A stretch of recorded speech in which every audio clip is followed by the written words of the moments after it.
You'll beg for my name."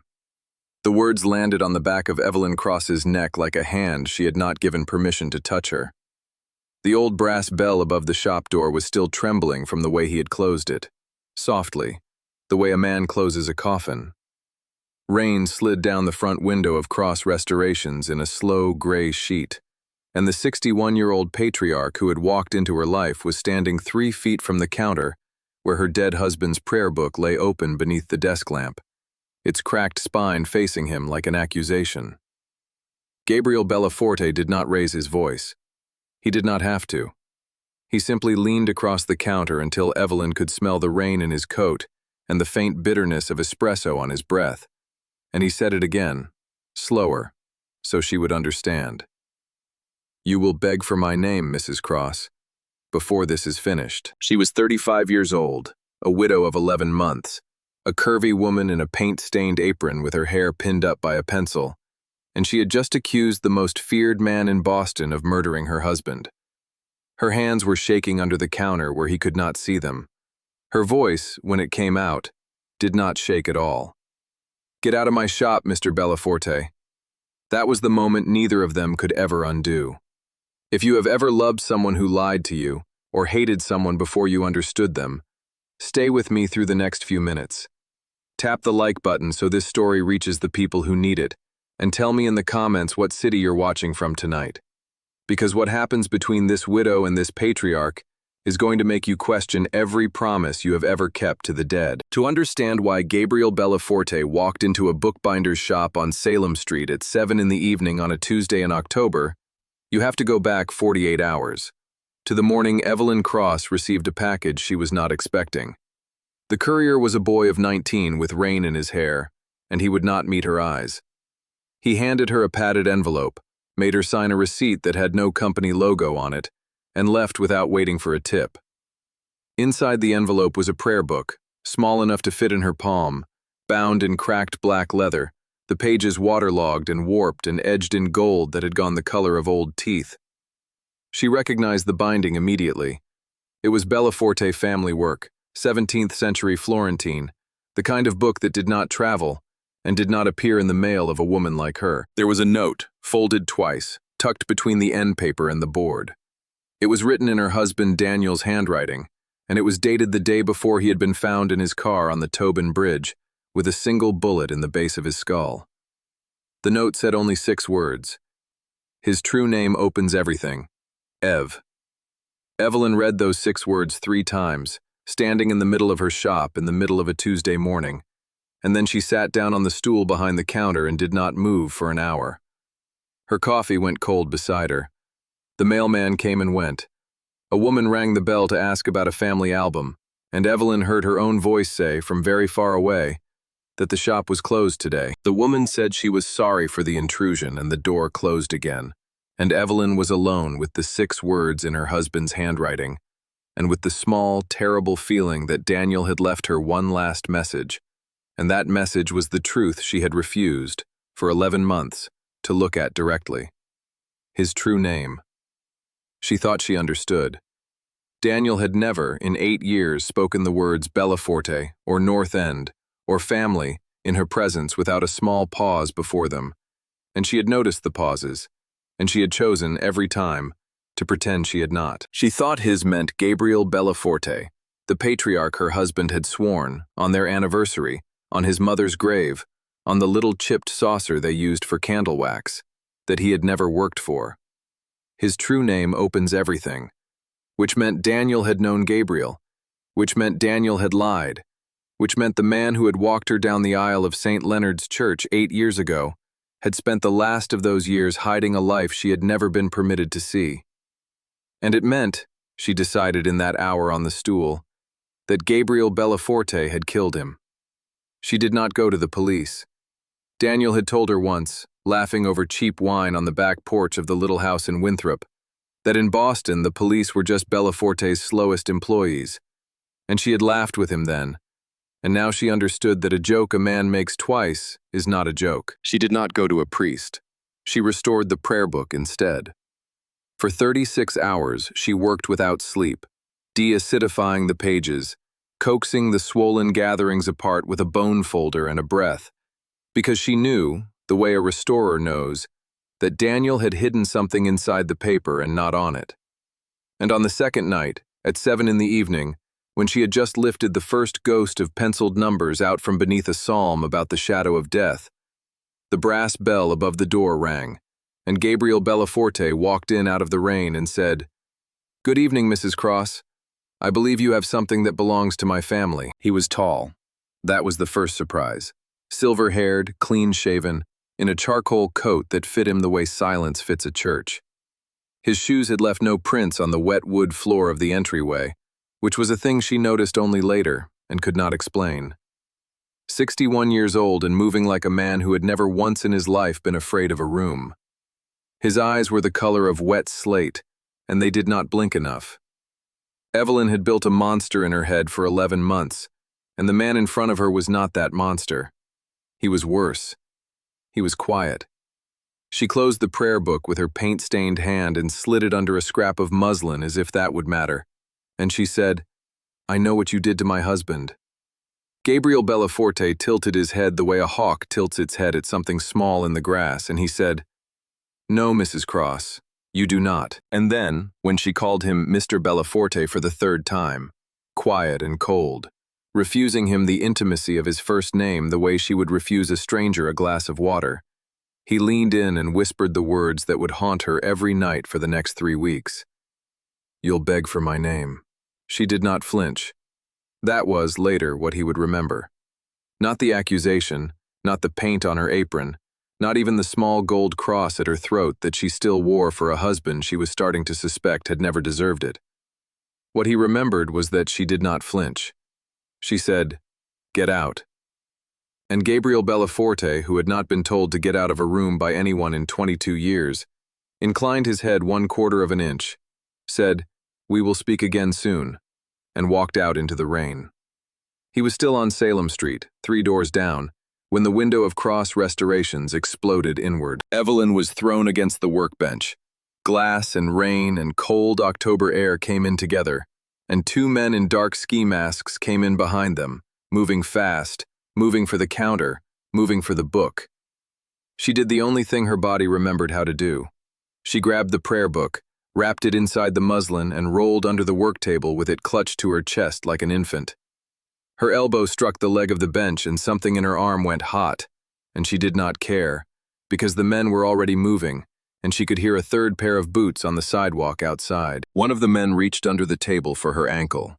His glove closed on her calf, and she kicked at his mask with the heel of her boot, and she felt the cartilage of his nose give under her heel, and he screamed a word she would not repeat, and then a second sound came into the shop, a sound she would remember for the rest of her life. It was the sound of Gabriel Bellaforte's voice, very calm, very close, saying, "Gentlemen, that is enough." There were 2 more sounds after that. She did not look. When she came out from under the table, one of the masked men was face down against her drying rack, with Gabriel's knee on his spine, and the other was on the floor by the door, not moving, and Gabriel was holding out a hand to her, palm up, blood on his knuckles, and he was saying quietly, "Mrs. Cross, you are bleeding, please give me your arm." She looked down and saw that a long shard of window glass had opened a red line from her elbow to her wrist. She had not felt it. She gave him her arm because in that moment she had nothing else to give. He drove her himself, not in one of the black cars she had expected, but in an old dark green sedan that smelled of leather and pipe tobacco. And he did not speak, and he did not speak, and the rain came down on the windshield the whole way to the north end. Once, at a red light on Atlantic Avenue, he glanced across at her, saw that she was shivering, and turned up the heat without a word. That, more than any of the rest of it, was the moment she began, against her will, to notice him as a man. He took her through a wrought iron gate, up a short drive lined with cypress that did not belong in Boston, into a house that was older on the inside than any of the buildings around it. Marble floors, a staircase that curved, a woman in her 60s in a gray dress who did not ask questions, but brought hot water and clean towels, and a leather roll of medical instruments, and set them down on a low table in a library that smelled of old paper and older wine. Gabriel Bellaforte took off his coat, rolled his sleeves to the elbow, and cleaned the cut on Evelyn Cross's forearm with his own hands. There were 3 small scars on his own left forearm, old ones, silvered by time, and she found herself, absurdly, wondering how a man came to have 3 scars in the same place and live to be 61. He was gentle. That was the second surprise. His fingers were the fingers of a man who had held guns, held throats, held ledgers written in 3 languages, and they moved along the inside of her arm as if she were made of something he had once seen shatter. He did not look at her face while he worked. He said, "This will not scar if you let me finish." She said, "Why should I let you finish anything?" He said, "Because your husband was murdered, Mrs. Cross, and it was not by me, and if the men who did it wanted only the book, they would not have kicked at your leg after they had it.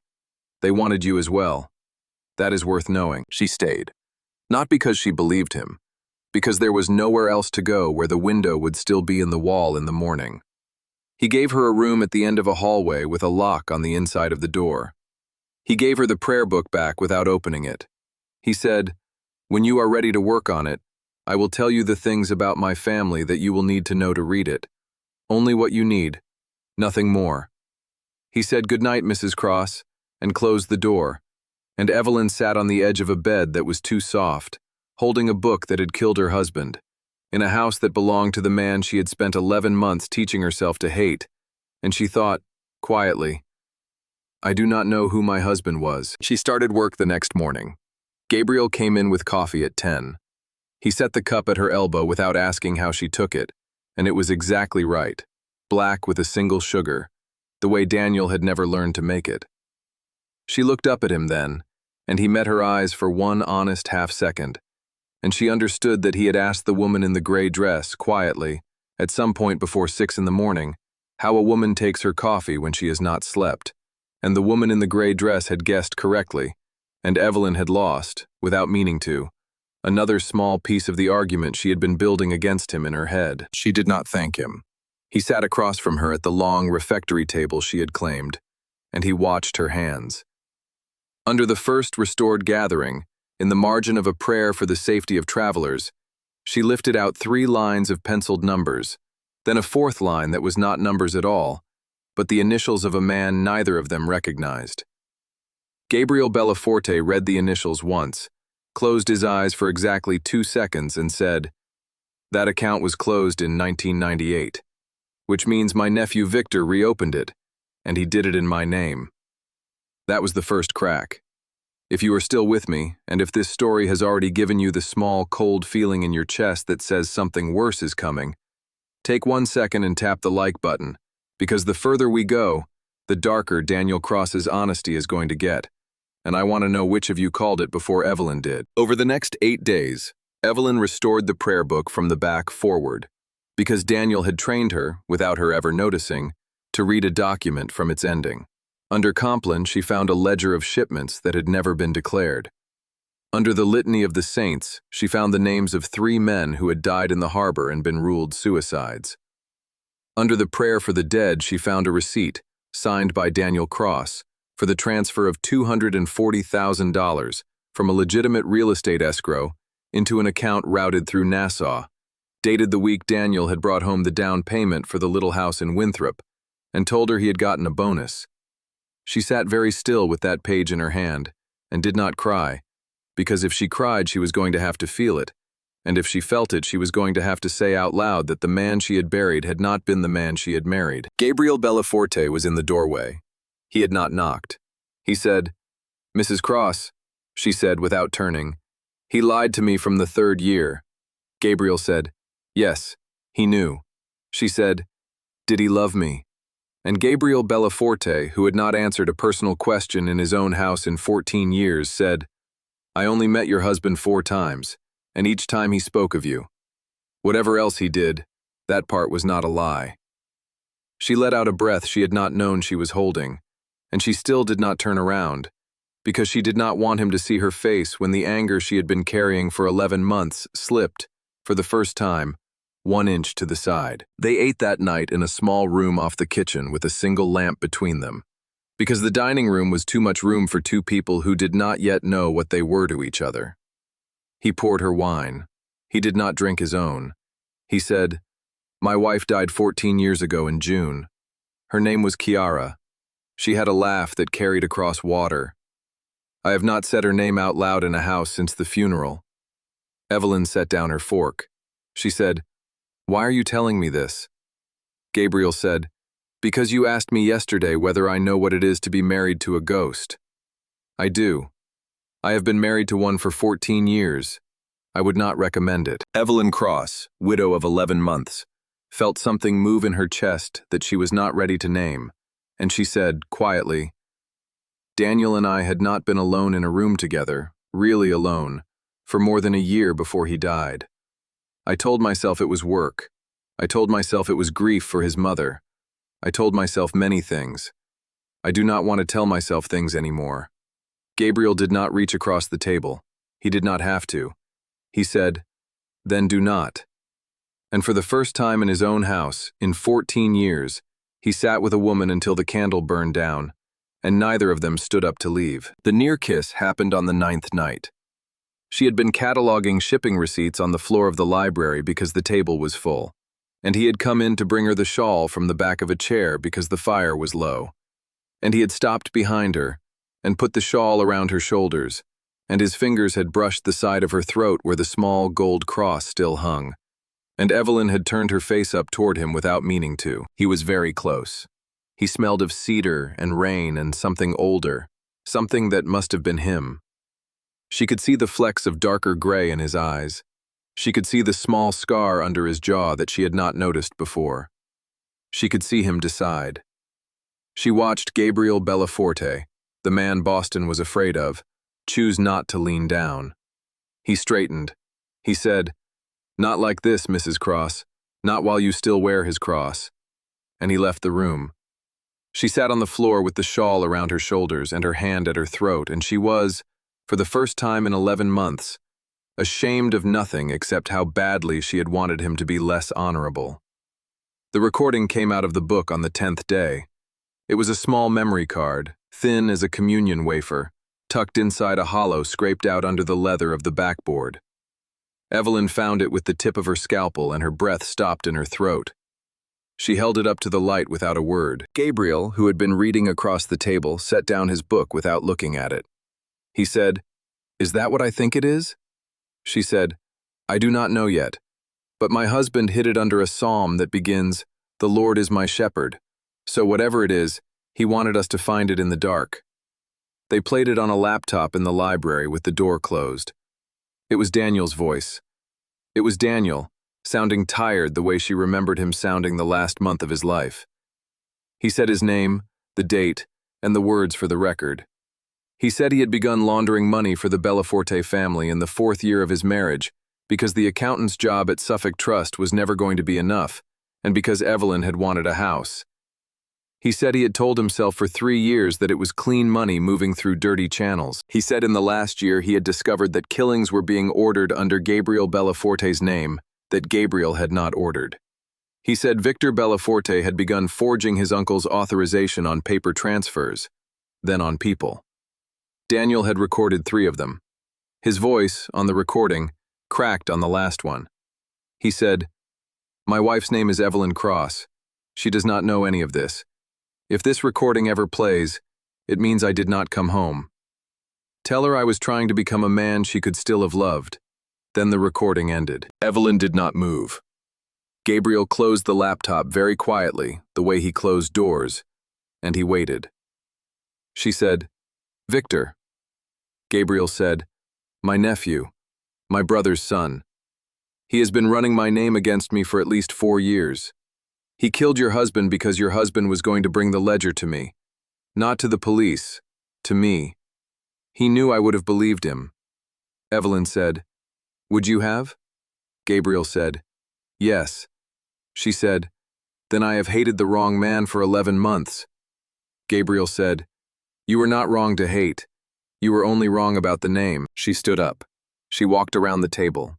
She stood in front of him. She said, "Mr. Bellaforte." He said, "Please, not that, not tonight." She said, Then tell me your name. Your real one. The one Daniel meant. Gabriel Bellaforte, who had not spoken his birth name aloud in 53 years, looked at Evelyn Cross for a long time, and then he said, "Not yet. When it will save something, I will give it to you. Not before." And she understood, with a small, clean shock, that he was not refusing her. He was saving it. For her. For a moment that had not yet come. That was the night he tried to send her away. He came to her door at 2 in the morning, fully dressed, and he said, "Victor knows you are here. He knows about the recording. If you stay in this house one more day, you become the one thing he can use against me, and I cannot allow it. There is a car outside. There is a woman in Vermont who owes me a life. She will keep you until this is finished." Evelyn stood in the doorway in a borrowed nightdress with her hair down for the first time since he had met her, and she said, "No." Gabriel said, "Mrs. Cross." She said, "Evelyn, say it." He said, "Evelyn." She said, "I have spent a year being a widow in a house where nothing moved. I am not going to Vermont." Gabriel said, "I am trying to protect you." She said, "Then protect me here, beside you, not in a cabin with a stranger." He looked at her for a long moment. He said, "You stopped being my responsibility 3 days ago. You became the one thing I am not willing to lose."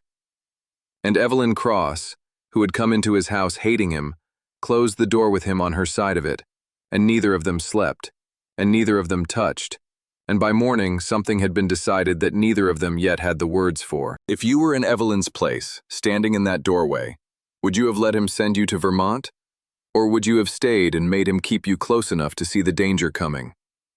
Tell me in the comments before you hear how she paid for that choice. Victor took her 4 days later. He did it in daylight, on Hanover Street, outside the bakery where she had walked alone, for the first time since the attack, because Gabriel had said softly, at breakfast, that a woman who does not go outside stops being herself, and he did not want that for her. 2 men in a black van, a cloth over her mouth, the prayer book which she had been carrying in a canvas satchel because she would not leave it in the house, taken with her. She woke up in a deconsecrated church in Chelsea with her hands taped in her lap, and Victor Bellaforte sitting 3 pews away, tapping his father's ring against the barrel of a pistol, smiling at her the way a man smiles at a dog he has just bought. Victor was 46. He looked like Gabriel the way a bad copy of a painting looks like the painting. Same jaw, no stillness. Same eyes, no patience. He said, "Mrs. Cross, my uncle is going to walk in that door in about 20 minutes because he cannot help himself. When he does, 6 of the family's captains are going to be sitting in these pews, and they are going to watch a 61-year-old man beg a woman he has known for 2 weeks not to be shot in the head. And then they are going to understand that the man they have been afraid of for 22 years is finished. And then I am going to inherit what should have been mine the day my father died. Do you understand me?" Evelyn looked at the prayer book on the altar behind him. There was 1 page left unrestored, the last page, the one that had asked for 8 days for a name she did not have. She said, "I understand you perfectly, Victor. May I finish my work while we wait?" He laughed. He said, "By all means, restore your husband. See what it gets you." They cut the tape on her wrists. She walked to the altar. Her hands were shaking, but her hands had been shaking her whole life, and they had never once, in 12 years, betrayed a page. She lifted the last leaf. She lifted the ghost of Daniel's final line out of the paper with a breath and a bone folder, and the archive on the memory card, which had been waiting for a key, finally showed her what it needed. A name. Not any name. His name. The complete, given, hidden birth name of the man in the doorway, who had just walked in alone, exactly the way Victor had said he would, with no coat, no visible gun, and both hands where the captains could see them. Gabriel Bellaforte looked at Evelyn across the length of the church, and Evelyn looked back at him, and Victor Bellaforte pressed the barrel of the pistol against the soft place behind Evelyn's ear, and Evelyn Cross, restorer of documents, widow of Daniel, said the sentence she had sworn on the first day she would never say. "Please, I am begging you, tell me your name." The church was very quiet. 6 captains in 6 pews did not move. Gabriel Bellaforte, who had built a legend for 53 years on the fact that no one alive knew what his mother had actually written in the parish book in Salerno on the day he was born, looked at the woman at the altar, and at the gun behind her ear, and at the 6 men whose fear had kept him alive, and he understood, with the calm of a man who has finally run out of things to lose, that the legend had never been the point. He said, quite clearly, so that every man in the church could hear him, "My name is Gabriele Tommaso Salvatore Bellaforte di Ruvo, and I am not the man who has been ordering your killings." Evelyn typed the name into the archive with hands that did not shake anymore. The cursor blinked once, twice, and then the lock inside the memory card, which had been waiting for 11 months for exactly those letters in exactly that order, gave way. The recording began to play. Daniel's voice, then Victor's again, then a ledger, then an order, then a name of a captain in the second pew who sat up very straight when he heard himself instructed, in Victor's voice, to kill a man he had believed Gabriel wanted dead. It played for 4 minutes. No one in the church breathed. When it ended, Victor's ring stopped tapping against the pistol, which was the only warning Gabriel had ever needed, and Gabriel moved. He crossed 20 feet of aisle in the time it took Victor to raise the gun toward Evelyn's temple, and he took Victor's wrist in his left hand and Victor's throat in his right, and the pistol went off once into the ceiling, and plaster fell on the altar like snow. By the time the plaster settled, Victor Bellaforte was on his knees in front of 6 of his own captains, disarmed by an uncle he had thought too old to be dangerous. And the captains had already decided, silently, the way captains decide, that they had never worked for him. They took him out through the sacristy. Evelyn did not watch. She was still standing at the altar with her hand on the last restored page, and Gabriel walked back to her the whole length of the church, and he did not touch her until he was close enough that no one else could hear him, and then he touched only her wrist, where the healed cut still showed. He said, "Are you hurt?" She said, "No." He said, "I have to ask you something." She said, "Ask." He said, "Will you say it once more so I know I did not imagine it?" She said, "Gabriele." He closed his eyes the way a man closes his eyes when a wound he has carried for 53 years is finally, gently, opened by someone who intends no harm. She said, "I did not beg because I was afraid of you. I begged because you were the only person in that room I trusted with my life." He said, "I know." He said, "I knew when you did not flinch on the first night." He said, "I have known for 8 days that I would give you the name if you asked for it in a burning building or a quiet room, and I would not have given it to any other living person on this earth." She said, "Then kiss me before I lose my nerve." And Gabriel Bellaforte, 61 years old, feared throughout a city, kissed her, once, slowly, in a deconsecrated church in Chelsea with the smell of plaster and old wax around them. And it was not gratitude, and it was not rescue, and it was not the end of anything. It was a choice. Before I tell you what she chose the next morning, do me one favor. If this story has moved you, tap the like button and leave one word in the comments. The word you would have wanted your own name to mean to someone who loved you. I read them. I always do.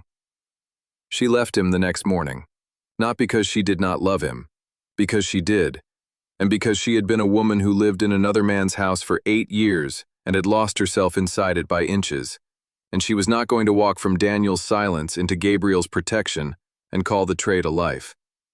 She said this to him at the front door with her satchel on her shoulder and the prayer book wrapped in muslin in her hands. She said, "I am going back to my shop. I am going to reopen it. I am going to sleep in my own bed for a while. I need to know that I am choosing you, and I cannot know that from inside your house." Gabriel Bellaforte, who had never in his life asked a woman to stay, said only, "Take the green car. Bring it back when you are ready." She said, "And if I am not ready?" He said, "Then it will sit in front of your shop and rust, and I will know that at least it is close to you." She almost laughed. She almost cried. She got in the car and drove herself back to Salem Street. For 3 weeks, she lived alone. She replaced the front window. She reopened the shop.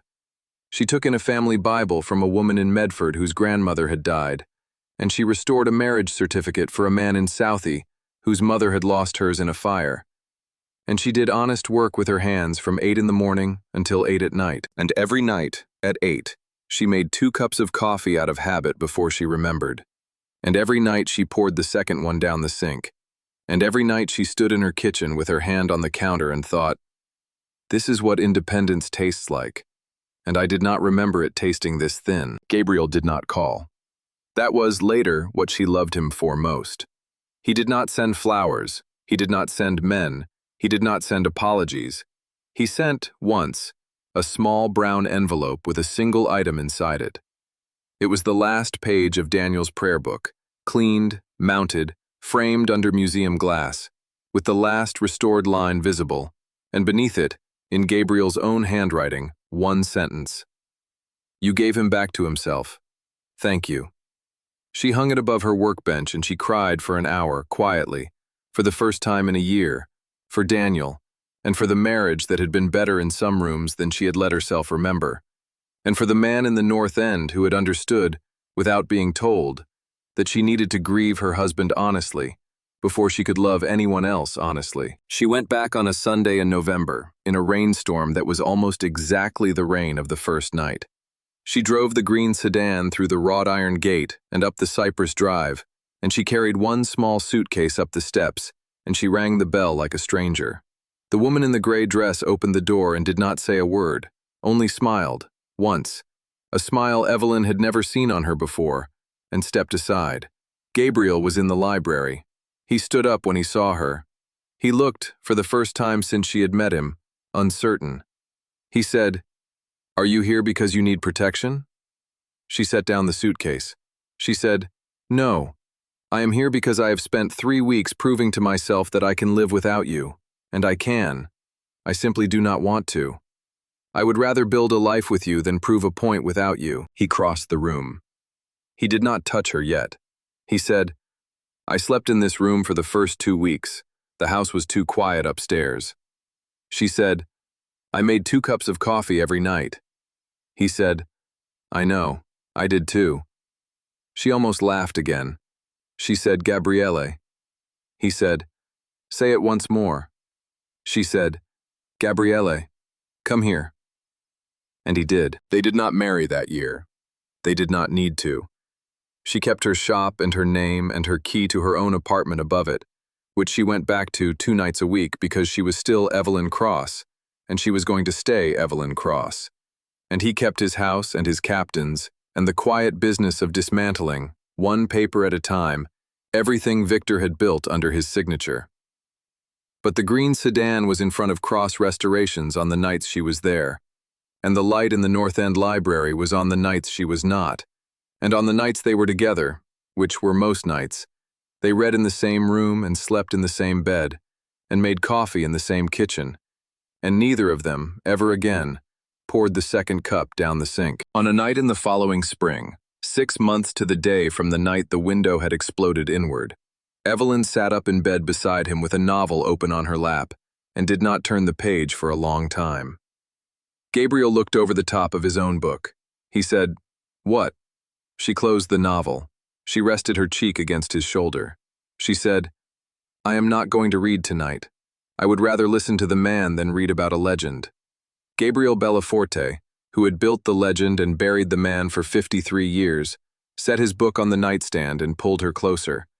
And he did not say anything, because there was, finally, nothing that needed to be said. The name in the parish book in Salerno had been given to one other person on this earth.